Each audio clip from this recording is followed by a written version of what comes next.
ಶ್ರೀ ಗುರುರಾಜೋ ವಿಜಯತೆ.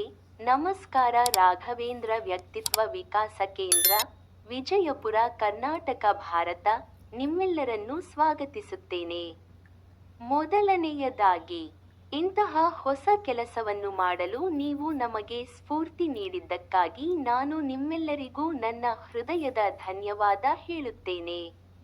ಆದ್ದರಿಂದ ನಾವು ಸಹ ಈ ಪ್ರಯಾಣವನ್ನು ಬಹಳ ಸಂತೋಷದಿಂದ ಪ್ರಯಾಣಿಸಲು ಮತ್ತಷ್ಟು ಸಹಕರಿಸಲು ನಾನು ನಿಮ್ಮನ್ನು ಪ್ರಾಮಾಣಿಕವಾಗಿ ಪ್ರೋತ್ಸಾಹಿಸುತ್ತೇನೆ. ಈ ಸಂತೋಷವನ್ನು ನಮ್ಮೊಂದಿಗೆ ಇತರರೊಂದಿಗೆ ಹಂಚಿಕೊಳ್ಳಲು ನಾನು ನಿಮ್ಮನ್ನು ವಿನಂತಿಸುತ್ತೇನೆ. ದಯವಿಟ್ಟು ನಿಮ್ಮಲ್ಲಿ ಯಾರಿಗಾದರೂ ಈ ಸಂತೋಷವನ್ನು ನೀಡಿ. ಧನ್ಯವಾದಗಳು. ಸ್ನೇಹಿತರೆ, ನಾವೆಲ್ಲರೂ 16 ಮುಖ್ಯ ಹಿಂದೂ ಸಂಸ್ಕಾರಗಳಲ್ಲಿ ಕೆಲಸ ಮಾಡುತ್ತಿದ್ದೇವೆ ಎಂದು ನಿಮಗೆ ತಿಳಿದಿರುವಂತೆ, ಕೊನೆಯ ಭಾಗದಿಂದ ಮುಂದುವರಿಯೋಣ. ಸಂಸ್ಕಾರಗಳ ಮಹತ್ವ. 1. ಆಧ್ಯಾತ್ಮಿಕ ಬೆಳವಣಿಗೆ. ಸಂಸ್ಕಾರಗಳು ವ್ಯಕ್ತಿಗಳು ಆಧ್ಯಾತ್ಮಿಕವಾಗಿ ಬೆಳೆಯಲು ಮತ್ತು ಅವರ ಆಂತರಿಕ ಆತ್ಮದೊಂದಿಗೆ ಸಂಪರ್ಕ ಸಾಧಿಸಲು ಸಹಾಯ ಮಾಡುತ್ತದೆ. 2. ಸಾಂಸ್ಕೃತಿಕ ಪ್ರಾಮುಖ್ಯತೆ. ಸಂಸ್ಕಾರಗಳು ಹಿಂದೂ ಸಂಸ್ಕೃತಿಯ ಅವಿಭಾಜ್ಯ ಅಂಗವಾಗಿದೆ. ಅವು ಸಂಪ್ರದಾಯಗಳು ಮತ್ತು ಮೌಲ್ಯಗಳನ್ನು ಸಂರಕ್ಷಿಸುತ್ತವೆ. 3. ಜೀವನ ಪರಿವರ್ತನೆಗಳು. ಸಂಸ್ಕಾರಗಳು ಜೀವನದಲ್ಲಿ ಪ್ರಮುಖ ಪರಿವರ್ತನೆಗಳನ್ನು ಗುರುತಿಸುತ್ತವೆ.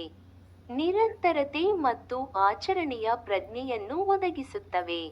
ಸಂಸ್ಕಾರಗಳು ಎಂದು ಕರೆಯಲ್ಪಡುವ 16 ಸಂಸ್ಕಾರಗಳು ಹಿಂದೂ ಧರ್ಮದಲ್ಲಿ ಪ್ರಮುಖ ಆಚರಣೆಗಳಾಗಿವೆ.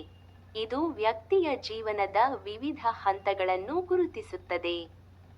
ಇಂದಿನ ನಮ್ಮ ವಿಷಯ ಪುಂಸವನ ಮತ್ತು ಸೀಮಾಸ್ವನ. ಪುಂಸವನ ಗರ್ಭಾವಸ್ಥೆಯಲ್ಲಿ ಭ್ರೂಣದ ಆರೋಗ್ಯ ಮತ್ತು ಆರೋಗ್ಯಕರ ಬೆಳವಣಿಗೆಗಾಗಿ ನಡೆಸುವ ಹಿಂದೂ ಆಚರಣೆಯಾಗಿದೆ. ಈ ಆಚರಣೆಯನ್ನು ಹೆಚ್ಚಾಗಿ ಗರ್ಭಧಾರಣೆಯ 3ನೇ ಅಥವಾ 4ನೇ ತಿಂಗಳಲ್ಲಿ ನಡೆಸಲಾಗುತ್ತದೆ. ಆಚರಣೆಯು ಸಾಮಾನ್ಯವಾಗಿ ಈ ಕೆಳಗಿನವುಗಳನ್ನು ಒಳಗೊಂಡಿರುತ್ತದೆ. 1. ಪ್ರಾರ್ಥನೆಗಳು ಮತ್ತು ಮಂತ್ರಗಳು. ದೈವಿಕ ಆಶೀರ್ವಾದವನ್ನು ಪಡೆಯಲು ಪವಿತ್ರ ಶ್ಲೋಕಗಳ ಪಠಣ. 2. ಅರ್ಪಣೆಗಳು. ಮಗುವಿನ ಆರೋಗ್ಯ ಮತ್ತು ಸಮೃದ್ಧಿಗಾಗಿ ದೇವತೆಗಳಿಗೆ ಅರ್ಪಣೆಗಳು. 3. ವಿಧ್ಯುಕ್ತ ಆಚರಣೆಗಳು. ತಾಯಿ ಮತ್ತು ಭ್ರೂಣವನ್ನು ಶುದ್ಧೀಕರಿಸಲು ಮತ್ತು ರಕ್ಷಿಸಲು ಹೋಮ, ಅಗ್ನಿ ಸಮಾರಂಭಗಳು ನಂತಹ ನಿರ್ದಿಷ್ಟ ಆಚರಣೆಗಳನ್ನು ನಿರ್ವಹಿಸುವುದು.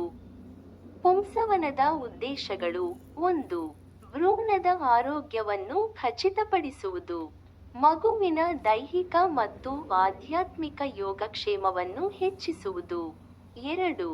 ದೈವಿಕ ಆಶೀರ್ವಾದ ಪಡೆಯುವುದು. ತಾಯಿ ಮತ್ತು ಮಗುವಿಗೆ ದೈವಿಕ ರಕ್ಷಣೆ ಮತ್ತು ಮಾರ್ಗದರ್ಶನವನ್ನು ಕೋರುವುದು. 3. ಮಾತೃತ್ವವನ್ನು ಆಚರಿಸುವುದು. ಗರ್ಭಿಣಿ ತಾಯಿ ಮತ್ತು ಅವಳೊಳಗೆ ಬೆಳೆಯುತ್ತಿರುವ ಜೀವನವನ್ನು ಗೌರವಿಸುವುದು. ಸೀಮಾಸವನ್ ಗರ್ಭಾವಸ್ಥೆಯಲ್ಲಿ ಸಾಮಾನ್ಯವಾಗಿ 6ನೇ ಅಥವಾ 7ನೇ ತಿಂಗಳಲ್ಲಿ ನಡೆಸುವ ಒಂದು ಪ್ರಮುಖ ಹಿಂದೂ ಆಚರಣೆಯಾಗಿದೆ. ಇದು ತಾಯ್ತನದ ಆಚರಣೆ ಮತ್ತು ಹುಟ್ಟಲಿರುವ ಮಗುವಿಗೆ ಆಶೀರ್ವಾದ. ಆಚರಣೆಯು ಈ ಕೆಳಗಿನವುಗಳನ್ನು ಒಳಗೊಂಡಿದೆ. 1. ಹೂವಿನ ಸಮಾರಂಭ. ಗರ್ಭಿಣಿ ಮಹಿಳೆಯ ಕೂದಲನ್ನು ಹೂವುಗಳಿಂದ ಅಲಂಕರಿಸುವುದು. ಇದು ಅದೃಷ್ಟ ಮತ್ತು ಸಮೃದ್ಧಿಯನ್ನು ಸಂಕೇತಿಸುತ್ತದೆ. 2. ಪ್ರಾರ್ಥನೆಗಳು ಮತ್ತು ಆಶೀರ್ವಾದಗಳು. ಪವಿತ್ರ ಮಂತ್ರಗಳನ್ನು ಪಠಿಸುವುದು ಮತ್ತು ತಾಯಿ ಮತ್ತು ಮಗುವಿನ ಯೋಗಕ್ಷೇಮಕ್ಕಾಗಿ ಪ್ರಾರ್ಥಿಸುವುದು. 3. ಉಡುಗೊರೆ ನೀಡುವುದು. ಉಡುಗೊರೆಗಳನ್ನು ವಿನಿಮಯ ಮಾಡಿಕೊಳ್ಳುವುದು. ಹೆಚ್ಚಾಗಿ ಅದೃಷ್ಟ ಮತ್ತು ಆಶೀರ್ವಾದಗಳನ್ನು ಸಂಕೇತಿಸುತ್ತದೆ. ಸೀಮಾಂತೋನ್ನಯನದ ಉದ್ದೇಶಗಳು. 1. ಆರೋಗ್ಯಕರ ಗರ್ಭಧಾರಣೆಯನ್ನು ಖಚಿತಪಡಿಸಿಕೊಳ್ಳುವುದು. ತಾಯಿ ಮತ್ತು ಮಗುವಿನ ಯೋಗಕ್ಷೇಮಕ್ಕಾಗಿ ದೈವಿಕ ಆಶೀರ್ವಾದವನ್ನು ಕೋರುವುದು. 2. ಮಾತೃತ್ವವನ್ನು ಆಚರಿಸುವುದು. ಗರ್ಭಿಣಿ ಮಹಿಳೆ ಮತ್ತು ಅವಳ ಜೀವನವನ್ನು ಗೌರವಿಸುವುದು. 3. ಕುಟುಂಬ ಬಂಧಗಳನ್ನು ಬಲಪಡಿಸುವುದು. ಆಚರಣೆ ಮತ್ತು ಬೆಂಬಲದಲ್ಲಿ ಕುಟುಂಬ ಸದಸ್ಯರನ್ನು ಒಟ್ಟುಗೂಡಿಸುವುದು.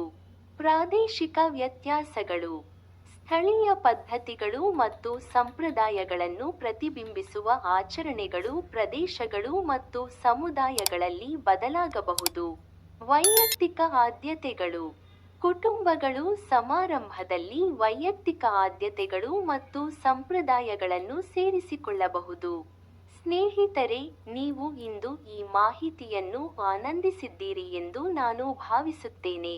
ನೀವು ಇಷ್ಟಪಟ್ಟಿದ್ದರೆ ದಯವಿಟ್ಟು ಅದನ್ನು ನಿಮ್ಮ ಪ್ರೀತಿಪಾತ್ರರೊಂದಿಗೆ ಹಂಚಿಕೊಳ್ಳಿ ಮತ್ತು ನಮ್ಮ ಚಾನೆಲ್ಗೆ ಚಂದಾದಾರರಾಗಲು ಅವರನ್ನು ವಿನಂತಿಸಿ. ನಮ್ಮ ಚಾನೆಲ್ ರಾಘವೇಂದ್ರ ವ್ಯಕ್ತಿತ್ವ ವಿಕಾಸ ಕೇಂದ್ರ ವಿಜಯಪುರದ ಮೂಲಕ ಭವಿಷ್ಯದಲ್ಲಿ ನೀವು ಉತ್ತಮ ಮಾಹಿತಿಯನ್ನು ಪಡೆಯುತ್ತೀರಿ ಎಂದು ನಾನು ನಿಮಗೆ ಭರವಸೆ ನೀಡುತ್ತೇನೆ. ವೀಕ್ಷಿಸಿದ್ದಕ್ಕಾಗಿ ಮತ್ತು ಕೇಳಿದ್ದಕ್ಕಾಗಿ ಧನ್ಯವಾದಗಳು. ನೀವು ಸಹ ಈ ಪ್ರಯಾಣವನ್ನು ತುಂಬಾ ಸಂತೋಷದಿಂದ ಆನಂದಿಸಲು ಮತ್ತಷ್ಟು ಸಹಕರಿಸಲು ಮತ್ತೊಮ್ಮೆ ನಾನು ನಿಮ್ಮನ್ನು ಪ್ರಾಮಾಣಿಕವಾಗಿ ಪ್ರೋತ್ಸಾಹಿಸುತ್ತೇನೆ. ಈ ಸಂತೋಷವನ್ನು ನಿಮ್ಮೊಂದಿಗೆ ಇತರರೊಂದಿಗೆ ಹಂಚಿಕೊಳ್ಳಲು ನಾನು ವಿನಂತಿಸುತ್ತೇನೆ. ದಯವಿಟ್ಟು ಈ ಸಂತೋಷವನ್ನು ನಿಮ್ಮ ಇಬ್ಬರು ಪ್ರೀತಿಪಾತ್ರರೊಂದಿಗೆ ಹಂಚಿಕೊಳ್ಳಿ. ಧನ್ಯವಾದಗಳು.